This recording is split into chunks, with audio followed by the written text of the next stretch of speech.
actualidad del fenómeno OVNI, novedades en la investigación nacional, comentarios y debate en este espacio semanal de libre expresión.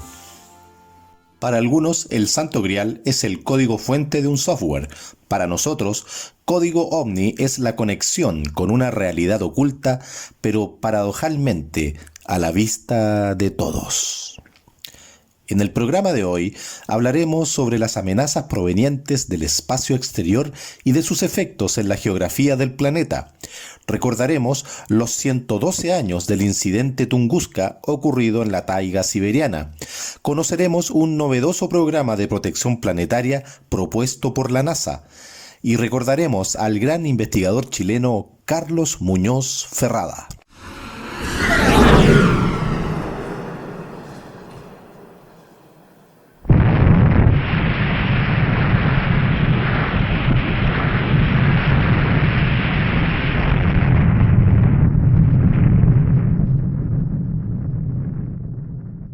Un día 30 de junio, pero hace 112 años, alrededor de las 7:17 horas, en una zona ubicada en plena meseta siberiana, adyacente al río Tunguska, al noroeste del lago Baikal, en Siberia, en los territorios que constituyen la actual Federación Rusa, se observó una columna de luz azulada, casi tan brillante como el sol, cruzando el cielo. 10 minutos después hubo un destello y un atronador sonido acompañado por una onda de choque que derribó a personas y rompió ventanas a cientos de kilómetros de distancia. La explosión se registró en estaciones sísmicas de Asia y Europa. La onda del impacto resultante fue equivalente a un terremoto de magnitud 5 en la escala de Richter. Se calcula que la potencia de la explosión fue de 40 megatones, equivalente a 2.000 bombas similares a las usadas en Hiroshima. Durante los días siguientes, los cielos nocturnos en Asia y Europa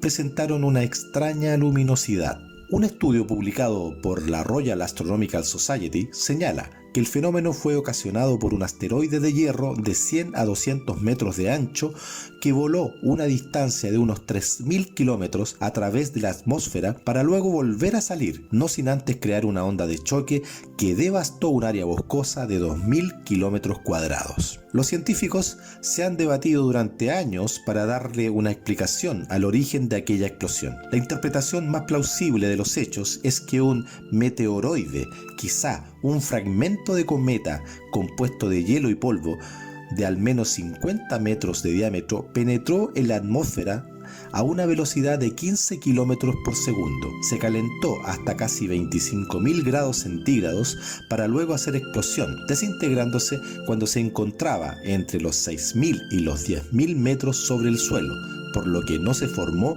ningún cráter.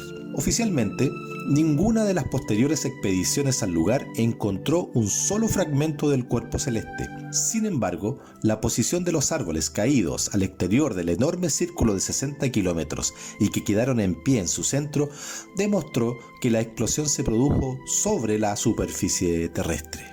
Cientos de testigos, entre los cuales se cuentan especialistas del observatorio de la ciudad de Irkutsk, que observaron la caída del cuerpo celeste sobre la taiga siberiana, dejaron en evidencia de las sorprendentes maniobras que realizaba el bólido a lo largo de su trayectoria, como si estuviera pilotado. Existen evidencias de una explosión termonuclear apreciable en la flora, fauna y población nativa del lugar. Pero, ¿qué sabemos de las investigaciones realizadas por los rusos?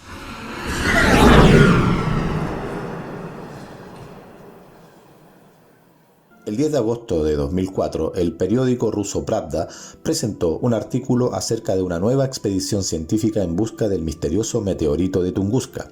Según Pravda, los integrantes de la misión científica de la Fundación Estatal Siberiana Fenómeno Espacial Tunguska lograron descubrir elementos de un dispositivo técnico de origen extraterrestre que cayó a la Tierra el 30 de junio de 1908. El investigador a cargo de esta expedición, Yuri Lavrin, lleva más de 12 años dedicados a descifrar el misterio del fenómeno de Tunguska. Dirige expediciones a la zona desde 1994, las cuales están conformadas por científicos, entre los cuales hay químicos, físicos, geólogos y minerólogos. Yuri Lavrin cree que un cometa y una extraña máquina voladora, un objeto artificial, chocaron a 10 kilómetros sobre el planeta y que el resultado de esa colisión fue la explosión de 1908 sobre la taiga siberiana. Su grupo, según afirma Laurin, encontró 2 extrañas piedras negras en forma de cubos regulares. De acuerdo con este científico ruso, las rocas no son de origen natural, sino que están hechas de un material similar a las aleaciones que se utilizan en la fabricación de cohetes espaciales.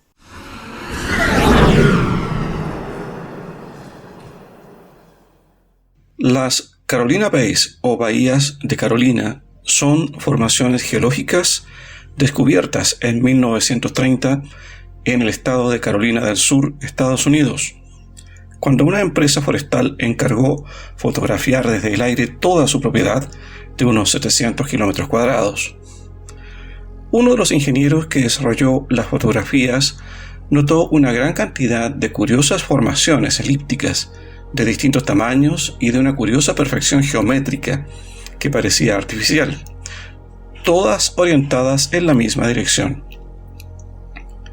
Según estudios geológicos, las bahías se habrían formado hace aproximadamente 13.000 años, en el Pleistoceno, en un tiempo en el que el nivel del mar era cerca de 120 metros más bajo que hoy, por lo que muchas de estas marcas geológicas se encontrarían ahora cubiertas por el mar. Aún así, se han contabilizado más de 500.000 bahías desde Virginia hasta Florida, en la costa atlántica de Estados Unidos, aunque se han encontrado otras bahías similares, pero en menor cantidad, en otros lugares de Norteamérica. Estas depresiones geológicas tienen un amplio rango de tamaños, yendo desde pocos metros hasta 11 kilómetros de diámetro. Al hacer una proyección de los ejes más extendidos de las bahías, se determinó que apuntan hacia el sector de los Grandes Lagos que existen en la frontera de Estados Unidos con Canadá, en torno al lago Superior. Hace 13.000 años, la zona de los Grandes Lagos estaba cubierto por la capa de hielo laurentino, que cubría con 2 kilómetros de hielo gran parte de Norteamérica, llegando hasta lo que es hoy la ciudad de Nueva York. Pero, ¿qué significa la formación de las Carolina Bays al fin del Pleistoceno, en la así llamada frontera del Trias joven? ¿Y cómo se formaron? Una de las primeras teorías oficiales sobre la formación de las Carolina Bays fue la existencia de pequeñas lagunas cuyos bordes el viento fue redondeando durante muchos años, hasta formar lagunas ovaladas, como los lagos paralelos encontrados en Alaska. Pero la teoría se derrumba con la exploración que se ha hecho de las capas geológicas bajo cada una de estas formaciones, que nos muestra la existencia de los residuos biológicos típicos que dejaría un cuerpo de agua como sedimentos y restos de plantas acuáticas. Además, muchas bahías están sobrepuestas unas sobre otras, por lo que estas serían resultantes de un fenómeno acontecido en forma sucesiva y violenta, más que por la acción del viento. La otra teoría que surge casi naturalmente es que estas bahías habrían sido formadas por múltiples impactos de objetos cósmicos como meteoritos. Sin embargo, esa teoría tampoco resiste análisis, ya que, aunque han sido encontradas microesférulas de arena fundida, típicas de impactos de alta energía, el material meteórico consistente no ha sido hallado en ninguna de las bahías. En 2018 se descubrió un cráter de 31 kilómetros de diámetro bajo el glaciar Hiawatha, en Islandia. Solo podemos especular sobre cuáles fueron los efectos de ese impacto en una zona completamente cubierta de hielo. Recordemos que no todos los impactos de objetos celestes son iguales. Un caso en particular fue el impacto de Tunguska en Rusia en 1908. El cual generó una gran explosión en el aire que derribó millones de árboles en medio de la deshabitada taiga siberiana, sin dejar un cráter visible. Entonces, si volvemos al evento que creó las Carolina Bays y la razón de su formación se puede articular una teoría plausible de los hechos acontecidos.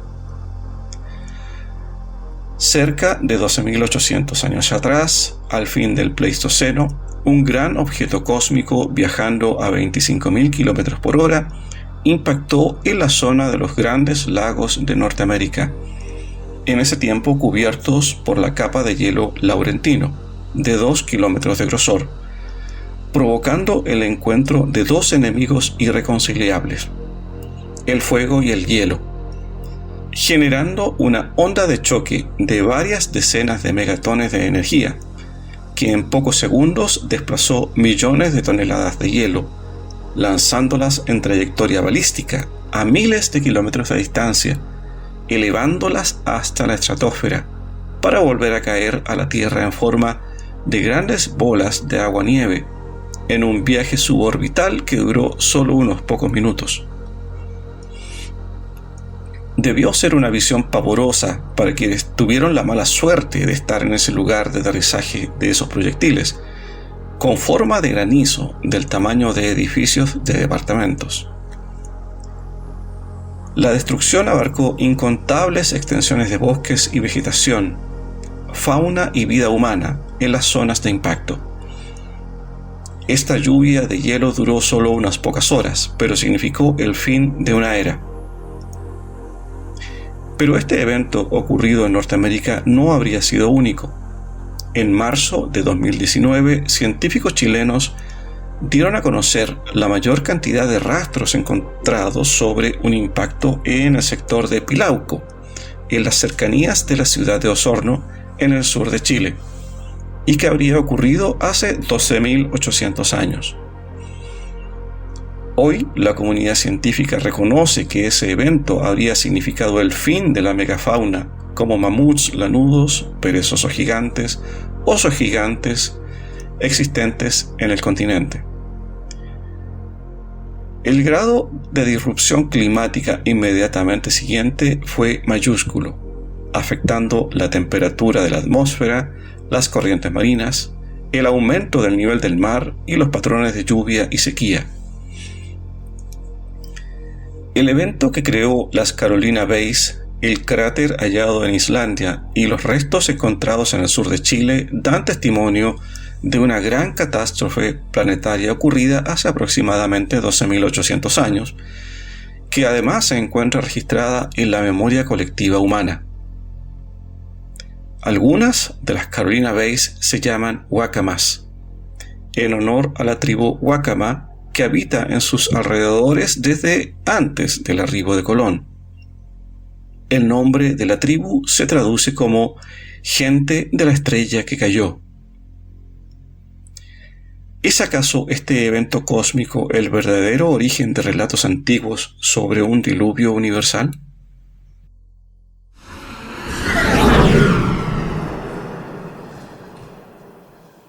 Durante años, la literatura y el cine de ciencia ficción nos han prevenido de las posibles amenazas provenientes desde el espacio.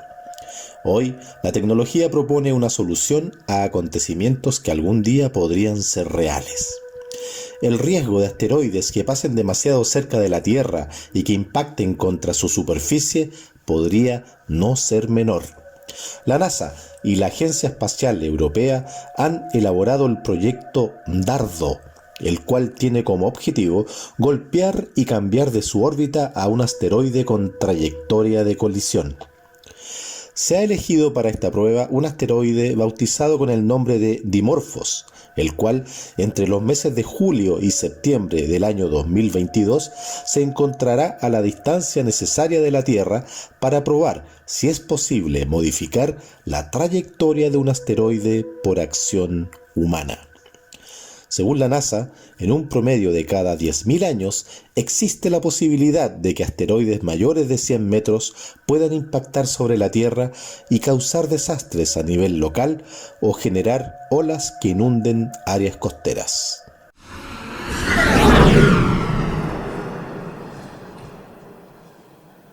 El año 2001, a los 92 años, fallece en la localidad de Villa Alemana, región de Valparaíso, Chile, un astrónomo y sismólogo autodidacta.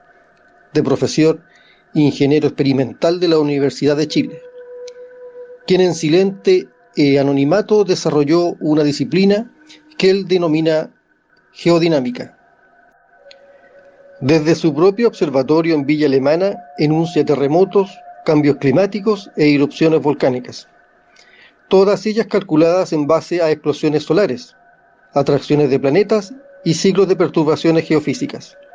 En 1938 predijo con 2 horas de desfase el terremoto del 20 de enero de 1939 en Chillán, el que finalmente provocó más de 30.000 muertos. No siendo esto una casualidad y con los mismos métodos de cálculo, pudo predecir el terremoto de la Ligua del año 1965 y el terremoto de 1971. En 1941, Muñoz Ferrada dio a conocer la aparición de un cometa que luego descubrió oficialmente la Sociedad Real de Astronomía de Londres. También se asegura que pudo pronosticar con los mismos cálculos el terremoto del 3 de marzo de 1985 en la zona central de Chile, el cual devastó a más de 4 regiones. Carlos Muñoz Ferrada, durante los años 50, desarrolló una teoría respecto a la visita de un enorme y masivo cuerpo estelar, que luego de más de 3.600 años volvería a ingresar a los límites del sistema solar. Este fenómeno sería causa de serias anomalías geomagnéticas que afectan seriamente al planeta y a sus habitantes. Han quedado los registros de sus cálculos. Como él lo denominó el cometa planeta, según la reinterpretación de Zacarías Sitchin de las traducciones realizadas por los expertos en las lenguas sumerias y sirio-babilónicas realizadas a las tablillas sumerias distribuidas en museos a lo largo y ancho del mundo, existe en el sistema solar un planeta llamado Nibiru, el cual se acerca cíclicamente cada 13.000 años. Carlos Muñoz Ferrada y Zacarías Sitchin, desacreditados por una ciencia oficial que se esmera en habitar lo antes posible otros planetas del sistema solar y de diseñar millonarios programas de defensa planetaria para protegernos de una amenaza proveniente del espacio exterior, amenaza que ya dijimos quizás no exista. Del mismo modo que los planetas toman su tiempo para girar en torno al Sol, el tiempo dará la razón tanto a Zacarías Sitchin como a Carlos Muñoz Ferrada. Es un cometa planeta porque tiene órbita elíptica como cometa y porque tiene gran masa, o sea, un planeta con cola. Este cuerpo no va a pasar desapercibido, todo el mundo lo va a ver. El gran campo gravitacional que trae ese astro nuevo, que hace 13.000 años que no penetró y que 13.000 años atrás fue los tiempos de la Atlántida perdida, tiene resonancia y efectos que a los reflejos, que a la debilidad. Queda el gran cambio. Son tantas las cosas que lamentable la humanidad no está preparada. El cambio viene. La destrucción viene. Y más que nada afectará a la humanidad en su existencia, en su producción, en su subsistencia misma.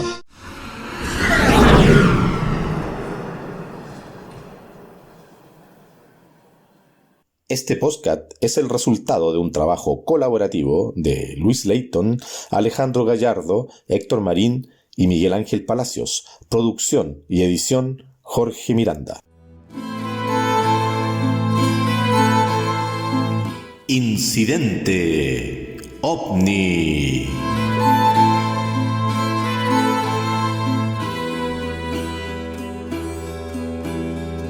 La actualidad del fenómeno OVNI. Novedades en la investigación nacional, comentarios y debate en este espacio semanal de libre expresión